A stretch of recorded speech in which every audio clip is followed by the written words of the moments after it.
Hörmətli yoldaşlar, salam, hörmətli müəllimlər. Bugün sizlərlə bərabər yenidən ATƏT-nin sınaq nizamına baxırıq. Bu artıq bizim 16-cı sualımızdır. Modelləşdirmə mövzusuna aid bir sualdır. A təpəsindən C təpəsinə gedən müxtəlif yolları bizdən soruşur. Gəlin birlikdə hesablayaq. Gəlin baxaq. Qeyd eləmişdik, A təpəsindən çıxanların hamısına biz bir deyirik. Düzdürmü yoldaşlar? Bəli. B təpəsinə bir dənə daxil olub, bir dənə tir, bir dənə də çıxışı var. Bəli. C təpəsinə bir dənə daxil olan var, çıxışları da olacaq bizim üçün 1. Bəli. D təpəsinə baxın bir dənə daxil olan var, çıxışı da olacaq 1. Y təpəsinə 2 dənə daxil olan var, çıxışı da olacaq 2. F təpəsinə 1, 2, çıxışı da olacaq 2. C təpəsinə ümumilikdə 2, 2, 1, doğru cavab 5. Yəni belə bir sualın düşməyi bizim xeyrimizədir. Niyə də yazmayaq? Qəşəng, məncə rahat suallardan biridir. Yazmaq olar. Mükəmməl. Məncə, yəni biraz məntiqlə və s. və axır, inanın ki, bütün sualları düzgün yazmaq olar. 17-ci sual.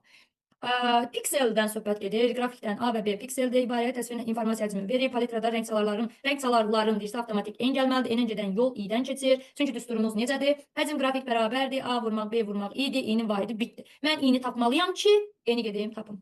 Diqqətli olun, şərtlə diqqətli olun. Yəni maksimum rəngləri soruşursa hard düstur 2 üstü I. Sən I-ni tapmalısan ki, N-i tapasan. Tamam mı arkadaşlar? Deməli, buradan gəlirik biz I bit bərabərdir. Həcm bölmək A vurmaq B-yə. Həcmimiz burada nədir? 256-dır da. 256 kilobaytdır. Kilobaytdan bitə gedəndə 213-ə vururam. Düzdürmü? 209, 209, 218 də budur. Bərabərdir. 208-dir bu. 213-dür bu. İxtisar gedəndə qalır nə qədər? 8. 8 dediyimiz i'dir. İ'ni tapdım 8, düzdür. N nəyə bərabər olacaq? 256-ya bərabər olmuş olacaq.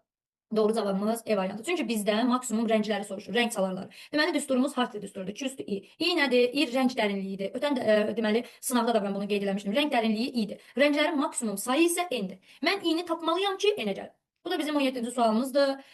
Növbəti suallardan agah olmaq üçün kanala mütləq şəkildə abunə olmalısınız ki, avtomatik olaraq yerləşdirən kimi siz də görəsiniz. Proqramın nəticəsi. Proqramın nəticəsini müəyyən edin. A dəyişəninə mənimsəmişəm informatika. İnformatika sətr tipindədir. B dəyişəninə mənimsəmişəm 11. If əgər len A, informatikanı gəlib sayıram 11. Deyirəm 11 böyüdürmü 11-dən? Əlbəttə ki, yox cavab alıram. Yox dediyim üçün print, mən bunu görmürəm. Else qoluna düşürəm, düzdürmü?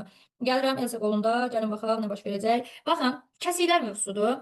Kəsiklər mövzusunda belə bir məsələ demişdik. Bu bizdən nəyi bildirir? İnformatika, baxın 0, 1, 2, 3, 4, 5, 6, 7, 8, 9, 10. İndeksləmə sıfırdan başlayır. Qeyd eləmişdik. Biraz da ölçülərimi böyüdəcəm, daha yaxşı görəsiniz. İnformatikanı biz indekslədik, indeksleme sıfırdan başlayır. Kəsiyimiz nəyi bildirirdi? 2-ni götürmə, 0-ı və 1-i götür. 0-cı və 1-ci indeksin yerində duran nədir? In. Deməli, gəlib yazıram burada, in. Vurulsun 3. Sətr tipini ədədə vuranda biz qeyd eləmişdik ki, ədədin sayı qədər sətr təkrarlanır. Bəli, doğru cavabımız A variantı. In. Doğru cavab olur A variantı.